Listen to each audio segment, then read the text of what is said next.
another discussion this time. This one is a little different. Um, Still connected to Resident Evil, but it's one that I've, you know, had the idea to do for a little bit. Um, it would be nice to talk about, all of his movies that we really enjoy, and funnily enough, his connections to Resident Evil. And I'm talking about George A. Romero, who passed away, I think, maybe like a month ago. Was it, or was it like 2 Something, weeks ago? yeah, it wasn't Something. that long ago. I know Um, you and I were actually talking when, like on Skype when you I found know, out and you told me, and I was like, what? I couldn't believe it. yeah, Because I hadn't even heard he was sick or anything. I'm not sure like what happened, but it's yeah, really I sad. think, oh yeah, I think I read he died of like lung cancer or something. Aw. He was only in his 70s, right? I don't feel like Yeah, he was like his late that's not 70s, old. I think. Um, Aw, that's but, you know, there there are a handful of his movies that Brandi and I both enjoy. I think there's more that, I'm familiar with and I really like, but there's one or two in particular that we both really have a love for, and we'll talk about them soon. Um, Yeah, I just want to say real quick because like you just said, following up on what you just said, so Dylan probably is the bigger horror fan out of both of us, if I'm to be completely honest. But um, I obviously love the genre too. Is why I enjoy doing these talks, and I love Resident Evil. And George Romero, obviously, if you're a horror fan, you know that name, and you're like, wow, like he was legendary. And we'll get to that obviously when we talk more about his movies. But so Dylan might be a little more talkative than me, but I'm sure once we go back and forth on each, and there are a couple of his movies that I really am passionate about and love, so I can't wait till we talk about certain ones. But I just want to say that, and I did want to come on this because I wanted to pay like tribute, I guess, to him because I do think it's really sad, and he was huge in the horror world, so it's kind of like if Stephen King passed away. Heaven yeah. forbid, I don't want that to happen next or anything, but so Oh,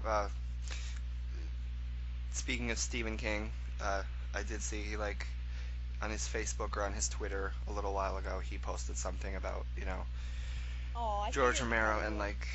saying he was one of his favorite partners to work with and all that, because they Oh, did Creepshow and woo woo, my favorite. stuff like that.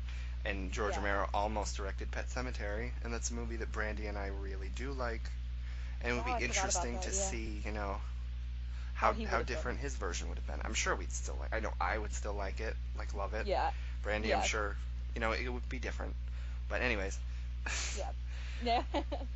um, when I first thought about doing this discussion, it just sort of hit me how, at least in a few different ways, how he is so connected to Resident Evil, Mhm. directly and indirectly. Um, Yeah.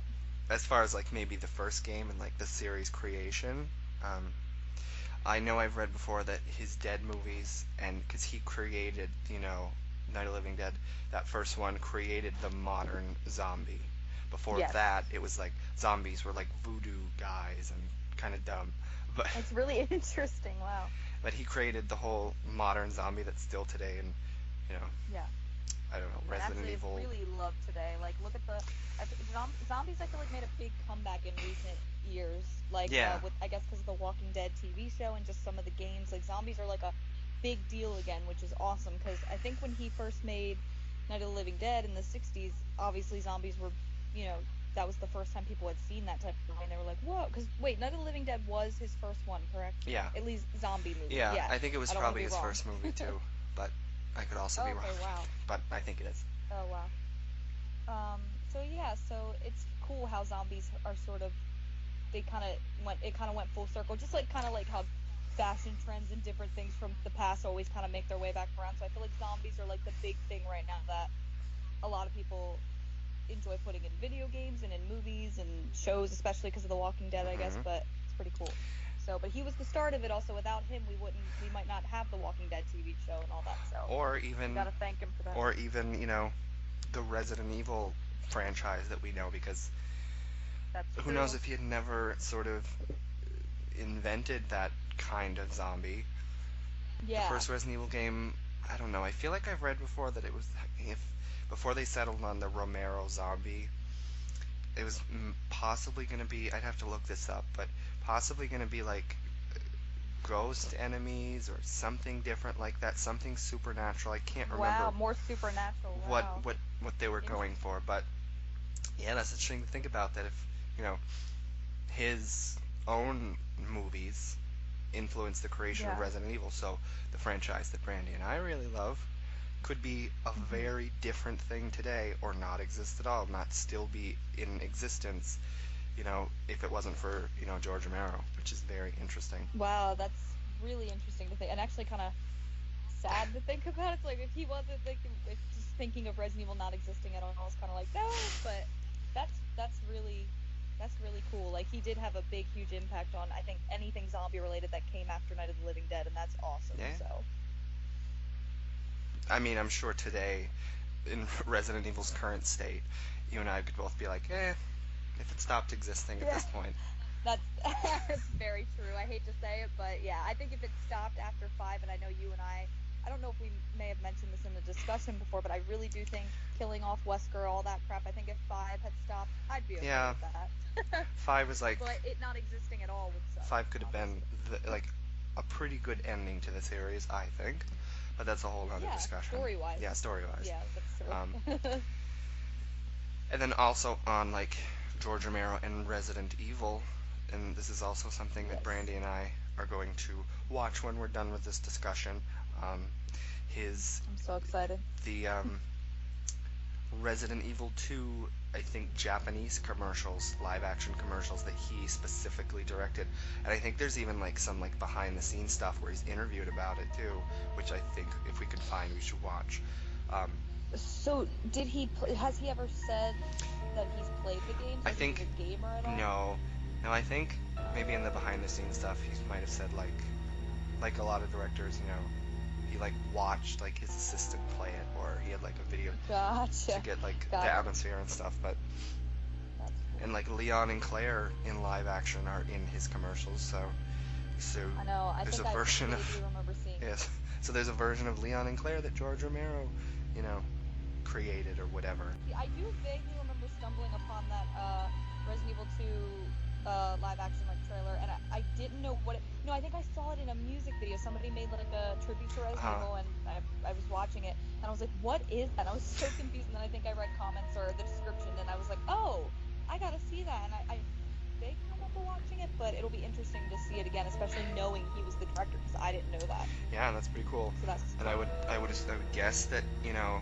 Capcom hired him to direct those commercials, maybe like a test run for for the movies. for a live Yeah. action movie, because he did also after that, probably pretty shortly after that, he wrote a script for the potential live action Resident Evil movie, and I actually have a copy of that, and I think on it says first draft, and it says when the draft was completed, and I think it was like 1997, so that was like immediately after the first game, which is interesting. Wow. Um, and I was lucky That is enough to cool. actually meet him and have him sign my Resident Evil script, which is pretty awesome. I don't like that the condition of the script now is not the best, because it was just printed on cheap paper. But I'm glad I own it, and you know. That is cool. Where did you get it? Did you get it at the con that you met No, him you at? can Wasn't it actually the con? like there's some website. I'm sure there's a bunch of them, but there's some website you can like read movie scripts online, whether really famous movies that are like officially uploaded or maybe not officially. I don't know, but or Right. even movies that never got made, like his Resident Evil. I found that on a website and I printed it all off, and then I got him to sign it, which was pretty cool. That is And awesome. on George Romero's potential movie, I think we have a couple things we like to say about that. But Brandy Yeah. has I've read it at least once, and I know some of the changes that he did make, because his Resident Evil movie script is a lot more faithful to the very first game than, say, the movie that we got. Right. But he did change some stuff, and Brandy really has never looked into the script or knows about the changes. So I think I want to let her know of some of the changes and just get her honest opinion, even though this is like we're talking about George Romero, and we're this is like a, I don't know, sort of like a tribute discussion to him, since he's so influential to Resident Evil, and we do love some of his movies, a lot of his movies. Yeah. But is it a full script? yeah. Like, wow. So he actually wrote a full script to them, and they just didn't like yeah, it, or I mean, I guess we can talk about that after. Yeah. Because I really want to know if he directed that commercial, and that seemed kind of cool and successful and everything, why they would say no, and especially if Capcom did pull inspiration from his films and stuff. I'm really confused. That would have been kind of like full circle-y. We probably wouldn't get, yeah. We probably wouldn't have gotten maybe 6 Resident Evil movies live action. But the only reason we did is because what we got was stupid action that made money in China and nowhere else. And that's why they wanted to keep making them, exactly. So, but yeah, I guess. So I'm interested to hear these changes. I'm kind of nervous because I love George Romero, but I know if there's going to be changes, I might. Just look at it this way. Try to hold back your hardcore Resident Evil nerd a little bit. Okay. And, it was the first draft of his script, so if it had gotten made into a movie, there would have been changes, there would have been rewrites. And also just... And I'm sure it's still better than the dog. Yeah, that's what I was going to say. Just picture what we did get. And even though he did make some changes, just remember what we got, I guess. Okay. In comparison. With that in mind, that will probably make me appreciate it more. When I think of like Alice, I'm like, okay. There's I should send you this. Well, I don't know if you've gotten that the Resident Evil Wiki app that I keep telling you is really awesome, and you got to get it on your. I know. I keep forgetting. I should get it like now. Because I'm on the app right now on my phone, and his script has its own like entry on the wiki, so it has like a whole plot synopsis that I'm sure you could read, and like the whole story and everything. But there's a few kind of. Yeah, I think. No, go ahead. I think after this discussion, you should just like be like, before we hang up or whatever, just be like, Brandi, download that app, because I use my phone for everything. I'm using it right now for Skype and everything, so I actually probably could download it as we're doing this. I just don't want to get too distracted, so I'll do it as soon as we're done, because I really do want it. But But yeah, I'm just on the like synopsis of the script, and there's just a cool thing at the beginning, and I remember this from reading it. It opens with Marcus from Zero, which is kind of weird because, like I said, the first draft came in '97, but was there references to Marcus in the very first game, or maybe that was something that they were planning on doing and they sort of gave him the heads up, and there's something else in his script that also makes me think Capcom gave him the heads up about what they're going forward. I think that has to be it, because to my knowledge, and I could be wrong, it's been a while since I played the very first original Resident Evil game, because you and I usually play the remake and whatever, but I can't recall ever having any files on Marcus. The first time I recall hearing about Marcus is in Zero. At least that's what I think. So that's interesting. I bet you Capcom probably, because I know Zero was in the works to be made all, back then, even like it was supposed to be on the N64 and all that stuff. Like they even have that prototype version or whatever. So really interesting. Wow, it opens with Marcus. I did not expect that. That already sounds promising. The Marcus, it's not James Marcus, but it says Dr. John Marcus. Maybe they were trying to combine it with like Ada's boyfriend. I'm not sure, but the fact that it's Dr. Marcus is kind of interesting. Or maybe they got that. Maybe they got the name from him. Maybe they took it from his script and they said, "Hey, that's kind of cool. We like that name." I don't know, but or maybe it was in the works and they didn't change it yet. Maybe James came later. I don't know. I'm trying to think of possible. John and James pretty close. I don't know. Something you may not like about the script is they Chris in the script is not a STARS member. That's weird. Um, Why not? he's, I think in the script he ends up he's Jill's boyfriend. He's Really? Wow. and he still has Interesting. his own. He's still one of the two main characters, but I think I remember Right. like she's using their relationship, and they do make it clear that they do have feelings for each other, and it's kind of interesting that even then, either George Romero picked up on it from what he watched of the first game, or Capcom people at Capcom were Yeah. maybe doing something with Chris and Jill. That's always like a big fan thing that people want Chris and Jill together, but even Yeah, it seems like even Romero was on that. on that. but yeah, I think she like Jill in the script uses their relationship as kind of a cover.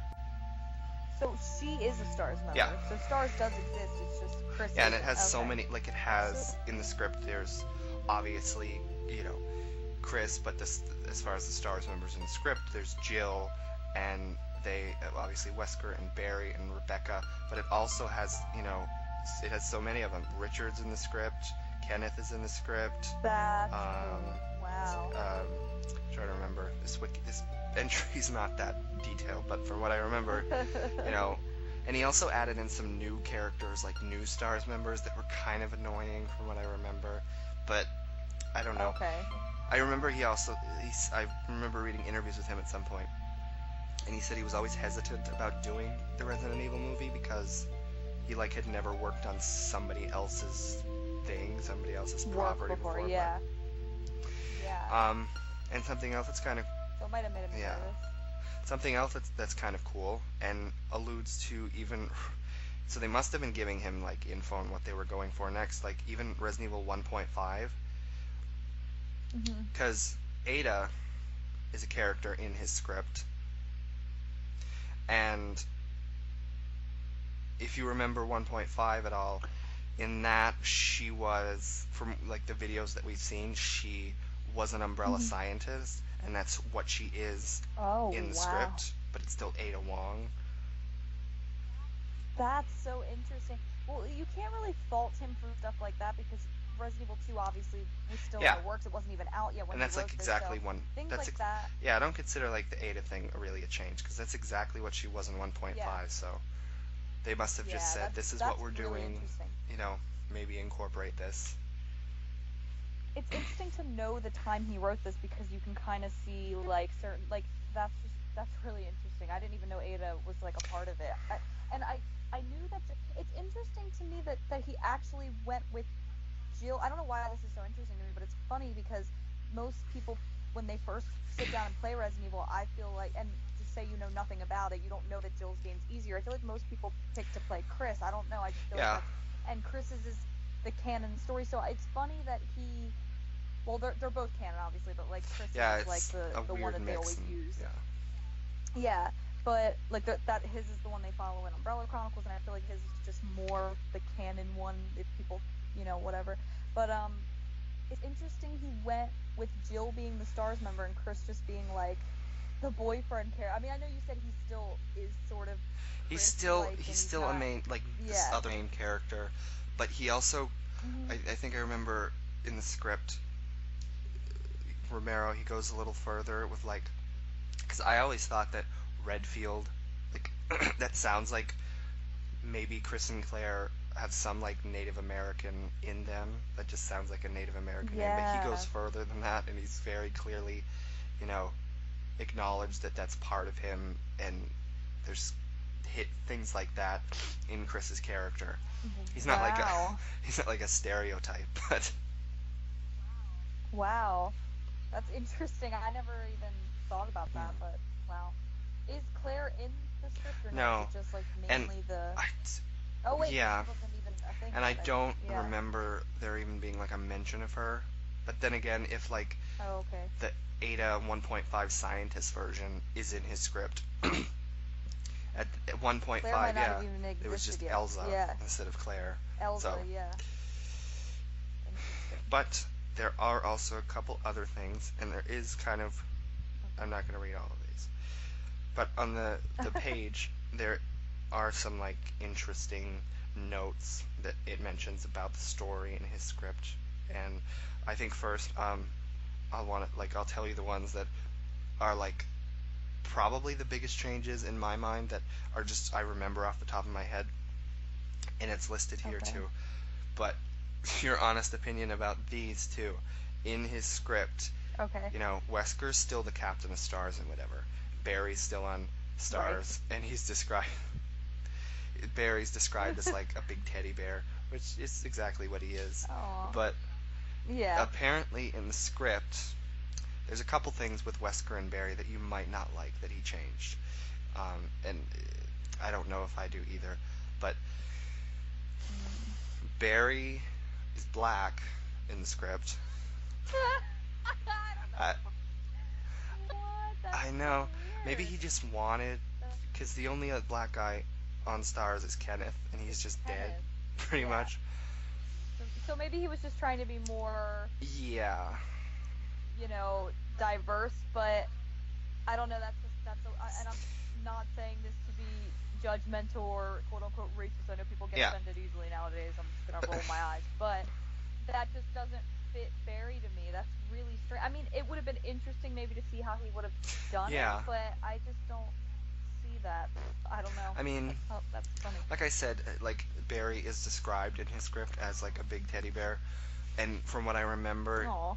the way it does sound like Barry. It feels like Barry, and maybe just because you're reading the script, you're not seeing that, he looks different. It would what the actor would. It- Yeah, but actually, if he wrote him well, maybe it still could work, even if he, was a different Uh-huh. race or whatever. But I mean, to me, Barry will always be the big guy with the like reddish beard. Yeah. Like, that's the Barry Yeah. to me. But I don't know. That's interesting. And then, Wow, that really took me off guard. I hope people don't get offended by what I Well, said. I'm just like really surprised. if they're by gonna it. get offended about our I don't- opinion about an unproduced script from 20 years ago, then That's true. That's true. and again, I shouldn't even we're, worry about it. I'm sure even with everything that I tell you about the script, there's only like another change that is a little odd to me.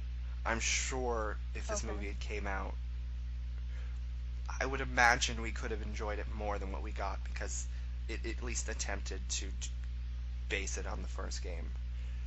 And a lot of the characters are written as the characters from what I remember. They're not completely fucked up like the live action movies we did get. So I'm sure we Right. would appreciate it. But the other Right. thing that has to do with Barry and also Wesker, I remember there's one tiny thing I remember in the script. Wesker apparently has like a big skull tattoo on his arm, and that's like pointed out. It's like What? pointed out the first time he shows up in the script. He's got this big skull tattoo. What the hell? That is so Yeah. funny and weird. It's like Oh my god, I gotta think of his that. sunglasses at night aren't a big enough giveaway that he's evil. He's got to have a big skull tattoo. He's got skull tattoo. First of all, like, is it described where it is on his arm? Is it like on his shoulder? Is it on his forearm? Like, where is it? I think it's yeah, it's somewhere on his I like was gonna say that forearm matters like because- it's I think when I remember it's like where my like umbrella tattoo is, which is like right beneath my shoulder, I think. Yeah, but I was gonna say then if he has his Stars uniform on, and Or it could have been lower. Yeah, I it don't could have been know. his forearm, because then you'd actually see it, and it was pointed out, so maybe it was. Yeah. That's really funny and really weird. Like, even though Wesker is a total villain and bad guy, that's not the type of bad guy he is, though. That's not like, that's more like obviously, that's like a Billy Cohen Mhm. thing. He's got a tattoo, or I could see like Jake, like Wesker's Yeah. son, having a tattoo. I can't see Wesker having one. I don't know why. It's just, Yeah. that's funny. And like the last sort of big thing before there's some of these funny things that are on the wiki that I want to see your opinion on, or interesting things. But the last like big thing that was always kind of odd to me in the script, it's stated and implied that Wesker and Barry were like childhood friends. So, What? I mean, I do have to say, That's no. What were you gonna say? That's actually kind of I mean, it would have to depend on and how it was handled. Maybe it would have been something that we would. yeah, but because it would make the betrayal, like, I think worse and give it more meaning. So maybe that's why he wanted Yeah. to go in that, because it would be more of like a shock to people. That's actually, that one's out of the 3 shocking things you told me so far, like Blackberry, Tattoo Wesker, and this. I think that's like the least crazy one. Like I could actually roll with that Yeah. one maybe. But the games, it's like it's like Chris that he knew, not from childhood, but he knew Chris. Yeah, they were in the Air Force together. What was it when they were in the yeah, I almost said Army, but yeah, the Air Force. So that's interesting. So does he have that connection with Chris as well? Like did he know Chris in the Air Force in the script? Barry or no? and Chris. Does it not mention that? No, I don't think it does because Chris is removed from stars. I don't know if there's ever any mention of any like military you're right. Yeah. background. But so how do they even have Chris?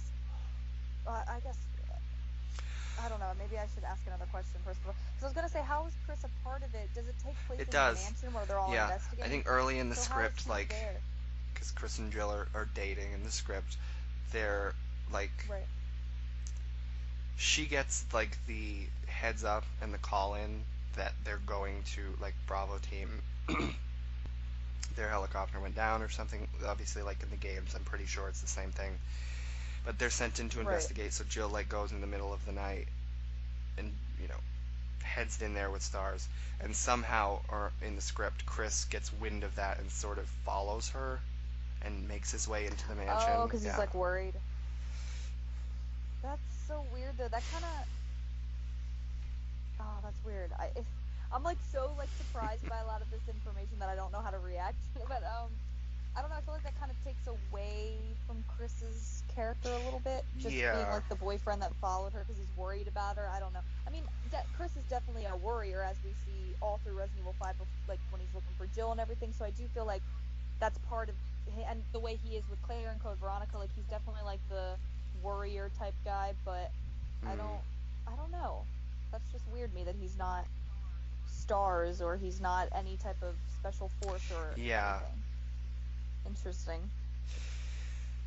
Does it say what he does for like a living? I mean, it probably goes all that into his backstory maybe, but be interesting. Well, I don't remember this, but on the wiki it says that he's a civilian rancher, so he's like a guy on like a ranch or something.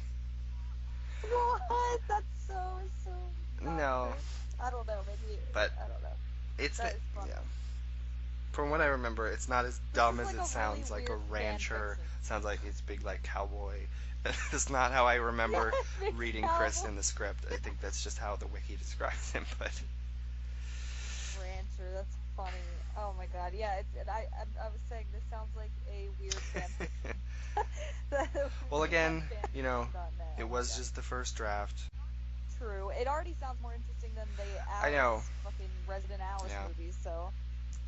Yeah, those movies, instead of making them Resident Evil, they just had to have, Alice in Wonderland references everywhere. It's Alice. From what I remember, like, it's Alice. She falls down the rabbit hole. The rabbit hole is the hive. And then you got the Red Queen and stupid. Oh, wow. I never really connected that. Is that like an actual thing, or is that like a theory? Yeah, that's like Paul W.S. Anderson. That was his initial writing of the script. He wanted all this Alice in Wonderland crap thrown in, and then he sort of downplayed it by the end, but there's still things like the Red Queen and Alice and all that rabbit hole. But why? Like, why not follow Resident Evil? Why follow a Disney movie or an old I don't know. tale? That's interesting. Weird. All right. Anyway, so is there... Yeah, there's just a couple more kind of funny and interesting things.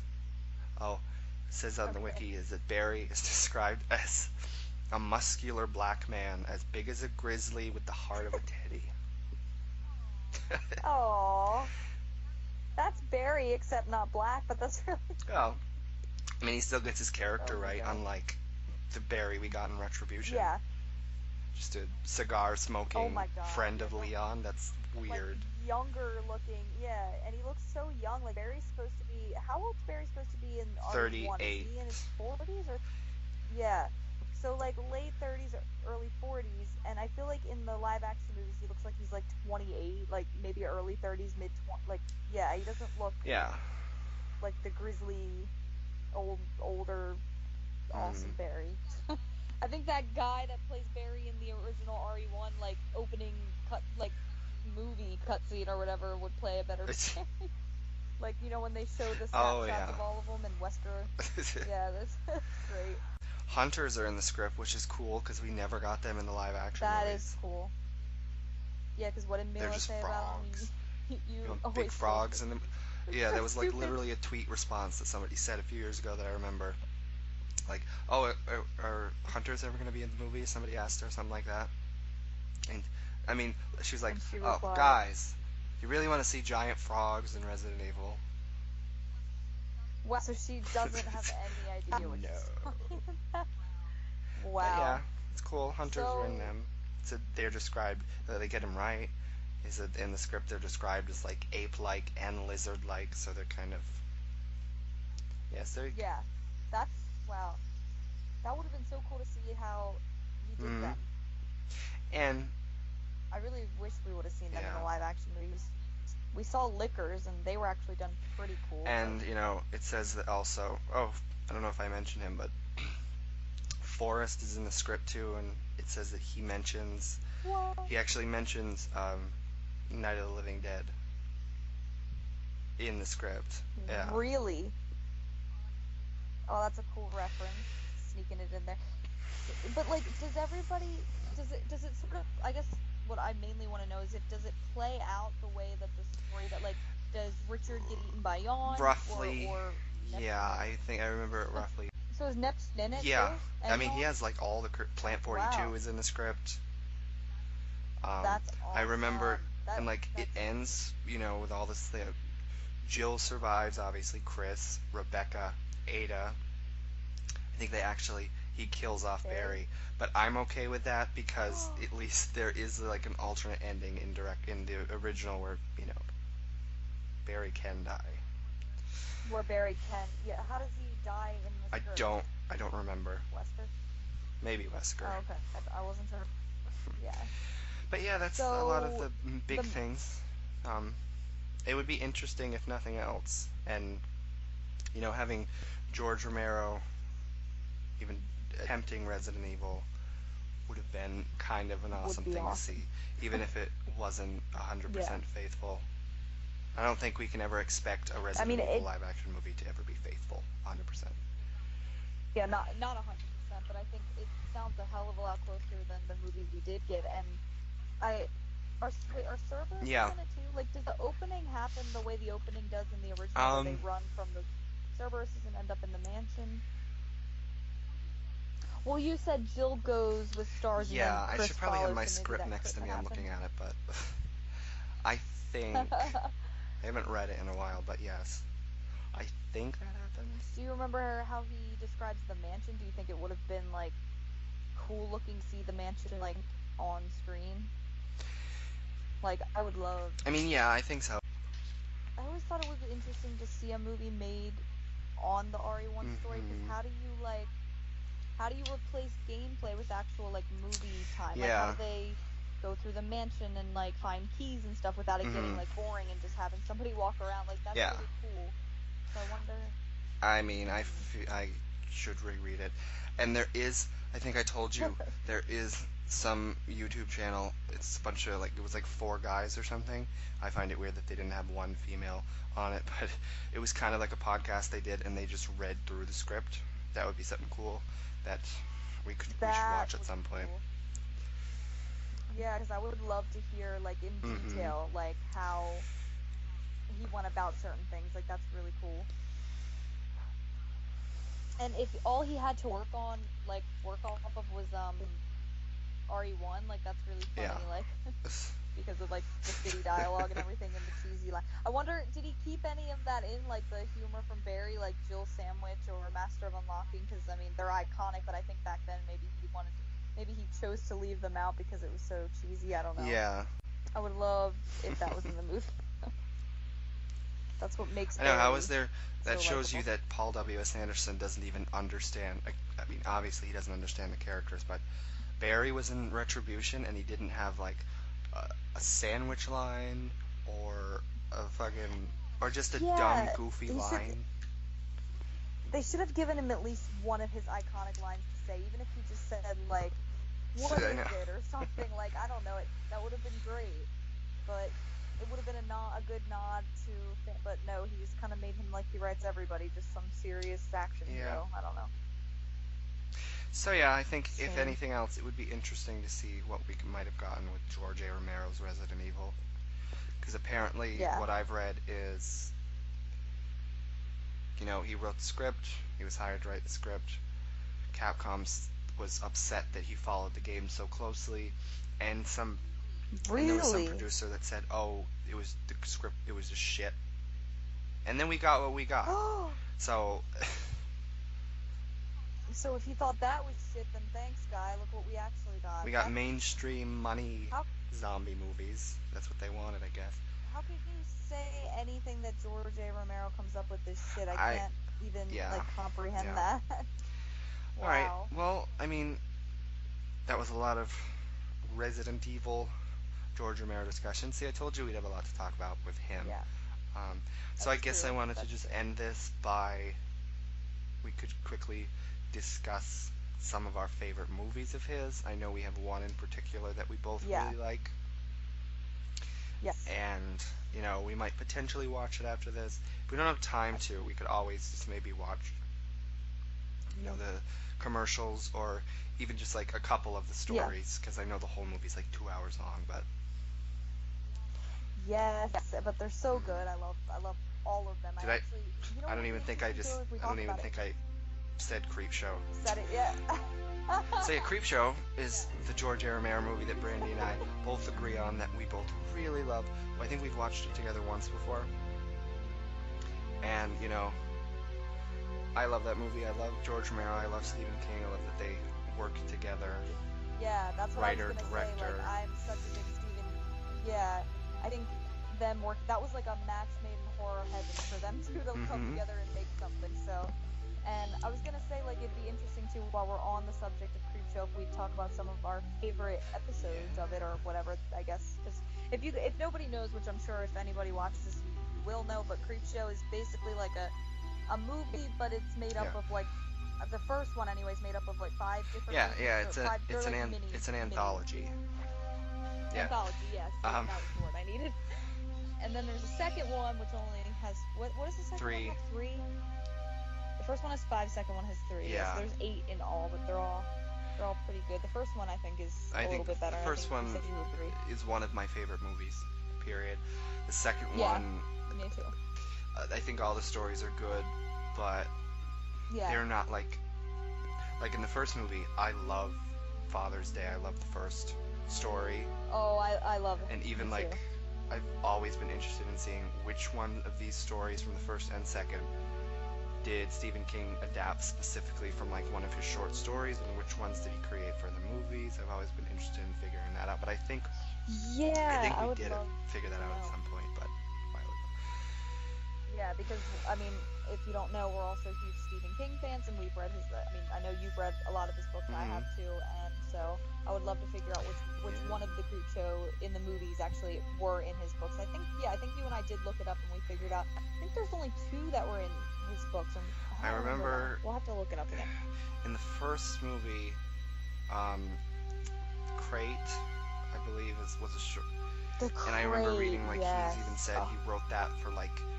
Not really like a newspaper, but some, like maybe like a magazine that had shorts, and he has never been able to even like track down that story himself. Really? Wow, that's interesting. And he wrote it. That's funny. Wow. But yeah, and then like I really love. I was just talking about the Crate. Anyways, I really love the Crate. Yeah, that's one of my. That's probably. I don't know if it's my favorite from the first one, because I do love Father's Day, and I love the See, that's probably my least favorite when I'm thinking about all of them. Really? I love that one. I think because it freaked me out as a kid, because when they come back and they make weird noises, and I just didn't.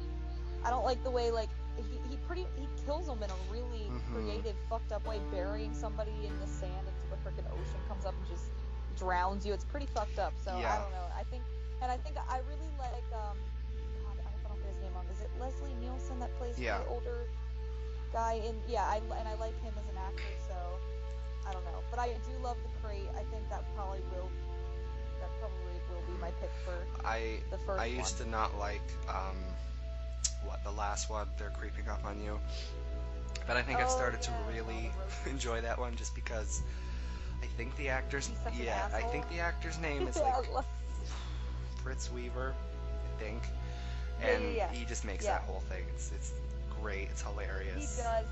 He's a really good actor. My dad said he's actually a classic older actor. Like he's actually a really big known actor. Yeah.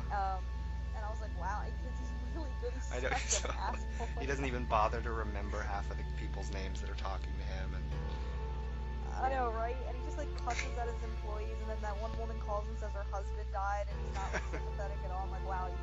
So like when he dies, at the end of it, spoilers, but it's kind of justified. So I do like that one. I don't know. How can we forget to talk about the one where Stephen King plays Jordy Verrill? Which one's that called? The Lonesome Death of Jordy Verrill. Oh my god, that one is so funny. Stephen King is and it's funny because Stephen King is the only actor in that story, so he has to kind of play off it just himself, and I think he does such a great job talking to himself. And just, but remember when he goes in the bathroom and you just hear, no, not there, because he's like checking in the basement, all the plants growing all over the office. So I love the first one, but the second one's good too. I really like the Yeah, and I think I don't know if Stephen King had much to do with the second one. I know George Romero wrote the second one instead of Stephen King, and someone else directed the second movie. Wow. Well, Stephen King had an appearance in it. Remember? In The Hitchhiker. So maybe he did do something. Yeah, in The Hitchhiker. So maybe he produced it or he did something with it. Who knows? Oh, yeah, that's pretty good too. I know we disagree more on the stories in that one, but we could have a whole discussion about Creepshow, I'm sure. But back to some of George Romero's other movies that I really like. I love all of the Dead movies. The very first horror movie that I ever saw, I'm 100% positive, was the original Dawn of the Dead, and I still love it. And I love his original Dead trilogy: Night of the Living Dead, Dawn of the Dead, Day of the Dead. And I also really like. And it took him till way later to continue the series, but like he did Diary of the Dead like 10 years ago, and then Land of the Dead. I've never seen a lot of the other. I actually never even saw Day of the Dead. Oh, we should watch Day of the Dead at some point. That's also really good. Yeah. Is it good? His first three are very good. Yeah, I mean, I figured if they're anything like Dawn and Night of the Living Dead, then yeah, they're probably super good. Because I love Night of the Dead, the original. I know you do enjoy the remake a lot. I love the remake too. But you know, George Romero, he wrote the script for the remake, and it has almost all of like original people who worked on the original movie, as far as like behind the scenes people. So yeah, you were telling me that. So it is faithful to the original in a way. Yeah. So I do want to see it. I love the original. I think it's one of the best horror movies. Especially, in the zombie genre, obviously. I remember, I think I told you, but I actually got to see the original Night of the Living Dead in my movie theater maybe like a year or two ago, because they play like old movies. People can sponsor movies, and if they want them to be played there. So I got to see the original Night of the Living Dead in my movie theater, which is awesome. Oh my god, I'm so jealous. I was hoping actually, from him passing away, that maybe they would bring it to the theater in my town, because they did that like when David Bowie passed away, they played like one of his movies in the theater in my town. So I was like, oh, that's awesome. So maybe they'll do that. I'm still hoping. Yeah. Or maybe around Halloween time they will, because I know that they do bring some of the classic horror movies back in the theater in my town, and maybe because he passed away, they'll bring. I would love to watch. We were just talking about it. I would love to watch Creepshow like in a movie theater. Yes, that would be awesome. Maybe we should I'm gonna go request that to my theater. I think Creepshow, at least from what I know, I know we're going back to it, but just real quick, um, I feel like it's kind of underrated. Not a lot of people that at least I've talked to, even that know Yeah, horror movies and love horror, have heard of it, and they're like, "What's Creepshow?" And I'm like, "Are you serious? You don't know what it is?" I feel like But it has you know, might have something to do with like anthology horror movies are not like a huge genre. There's some of them. Creepshow is yeah, like the you're right. best of the bunch, but there's not a whole Yeah, lot when you think of that. You think of anthology TV shows, you think of well, yeah, you think of TV shows like The Twilight Zone or Tales from the Crypt. yeah, You don't really think of movies. yeah. Maybe that's why, because there's not so many That's of that. So that's true. But I think it was done very, very well, and I love both of them. yes, And I really hope we actually do have time to watch it. Maybe, yeah, like you said, maybe we could watch like two or three of like stories. the Yeah. the crate. I think the crate. You have to say this too because we're talking about Creepshow that you actually met. Didn't you meet the one actress from the crate, the one that's a Oh straight up yeah, like bitch in you mean the the best person, the best story? actor in the movie? Uh, She yes, is I've met great though. She's Adrienne great. Barbeau. I met her. She was pretty Yeah, awesome. just call me Billy. Everyone does. And she drinks like I what? love it. Don't we comment on this every time we want Oh, like that's milk yes, and like yes. scotch or something? Yeah, Some yeah. whiskey or yeah, she. Oh my God, that when I saw that, even as a kid, I knew that that girl Oh, was wrong. I was like, what We is have she to watch doing? that one. We do. It's great. That one and that one's I so think that one's scary. the I think longest one too. what's yeah, it is. Yeah, because is it longer than yeah, you're right actually, which is awesome because it's one of the best ones. But um, I think what that one stands. I think all the creep shows stand out because they're all unique horror. I know that sounds like weird, but like if you think about it, like what other can you think of any other like movie that has like a freaking monster literally that comes out of a crate that looks like freaking Tasmanian devil? I think that's how they describe it. Like it's just so it's unique and creepy. And the raft, like when the things in the water, Yeah, like Stephen King knew how to write some. Well, I think you said George Romero wrote the yeah, second but one, right? he based them off of Stephen King's stories, Like or even Stephen like King one stories. Yeah. in sec, even if it wasn't like one that was based on one of his stories. I think like Stephen King had some helping in like creating the stories and Yeah, it's just so. I think they're all so unique in their horror. Like, I think the only one that might not be like really that unique is probably Father's Day because it is somebody just coming back from the dead. But the story around it is really yes, cool. Like and kind of and I guess that in itself is unique because she literally kills her dad on Father's Day. She's a jackass. So it's like I don't know. All of them are so interesting, and you don't see horror like those type of stories. I think that are yeah, in there. So it's really really cool.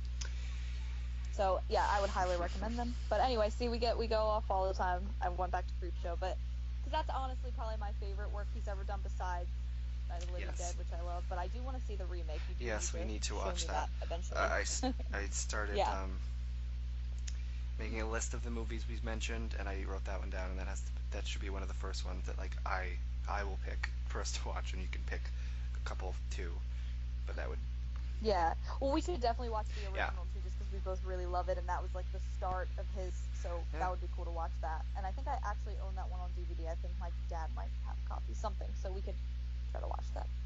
Um, but yeah, and I have seen Dawn of the Dead. I love the original. I even saw the remake, but honestly, it's been so long that I don't have vivid memories of them the way I do with like Night of the Living Dead. But I do remember the original Dawn of the Dead. I felt was better, but I could be biased because I usually do like older. I prefer older movies to newer yeah. movies, especially horror, and I don't really always like remakes or appreciate remakes for what they are Mhm. sometimes. So I think in my head, I just feel like Dawn of the Dead, the original, was better. But I think you can probably answer more than I can about that, like which one you Oh no, personally the like better original because you is might have seen them a more. thousand times better. I Is way like the better. remake.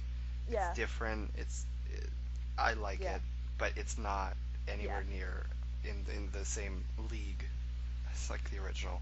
As the what? Do you know what year off the top of your head the original Dawn of the Dead came out? 78, I knew it was the 70s. Oh wow, late 70s. 77 maybe, Hmm, it's something like that. interesting.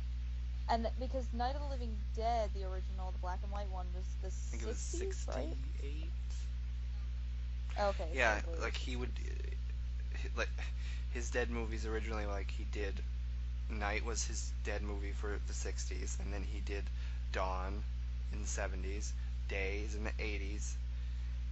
For some reason, he never Wow. did one So, in the 90s, but then he did Land in the 2000s, which was going to be his 90s movie, and then the 2010s he did oh Diary, wow. and then the last one he did was Survival of the Dead, which I Yeah. have not seen, but Wow. So, have you seen Land of the Dead? yeah, I've seen all the other ones. I think I've seen Land a couple times. Are Land, they all good? yeah, I think so. Land is like his most mainstream one, I think. It was like one of the only movies, if not the only movie that he made with like a studio, like a big studio, like Universal or something. Gotcha. And he's talked about how he did not like Gotcha. that experience. Wow, Because why? he never had to It was work with just like a huge studio and answer to them, and oh, he was used to being more in control of his work, which yeah. I totally understand. Wow, that's interesting. Did he ever say? I'm sure you've watched interviews and read up way more than I have, obviously, but I just want to know, like, if he ever said what inspired him to create the zombie that we all know and love. Like, what made him make it the way he did, or whatever. I don't know. That's a good 'Cause that's question. I'm sure interesting. it's when he's answered, and Yeah. We'll have to look that up because I just think it's interesting. Like, what made him think that? And he was totally right to do it. But what makes you think that something so slow and just kind of swaying back and forth, something that's kind of just dumb, is real scary? But he was so right because it's so mm-hmm. creepy. The way that I think slow zombies, in my opinion, are creepier and more eerie and actually just more Yeah, threatening than the fast-paced running and in-your-face zombies because I don't know. There's something about like in Night of the Living Dead when they keep looking out the window of the house and every time they look out the window, you see more and more like of the dead gathering. And even though they're really slow, I think I don't know. It's just something eerie and creepy about that. yes, yes. Um, It's kind of like when the dead come back to life in Pet Cemetery in the book. Remember, they're not really described as being aggressive in the book, like how they're kind of portrayed in the movie. More so, they're more so supposed to be like yeah, stupid, like yeah. not that kind of freaks me out more. I don't know why. Just the fact that something like is brain dead but is still walking towards you is like, whoa, okay, whoa, this is scary. He is a legend. He is probably one of Yes. the most iconic directors, period. Even though because he's a horror movie director, Yes. he doesn't get the credit that he deserves. A lot of horror movie directors Totally do not. agree. Totally. Or Mm-hmm. actors even. Like people can be so good in a horror movie, like an actor, and they just don't get the Yeah. credit. And we could have a whole discussion about that one because it really pisses me off how horror's always sort of, you know, thrown to the wind or whatever. Just nobody cares about it. So Yeah. it's a shame. And even as iconic and important as he was, I'll say it again, that the Resident Evil that we love may or may not Yes. exist or be what it became if he hadn't have done what he did in Night of the Living Yeah. Dead, which is a very interesting thing to think about. So thank God for George Romero. That's all I'm gonna say because obviously Resident Evil's been a big part of my life. I know it's been a big part of yours. So for it to think about it non-existing is just kind of jarring and like, whoa, like what would I do without it? But so yeah, he's awesome. He's a legend. I think you're right. I wouldn't just say, oh, he's just one of the best horror directors of all time. I think he's just one of the greatest directors of all time because he's made such legendary movies that changed the whole genre pretty Mhm. much. Changed Yeah. the whole way of what zombies were, which is so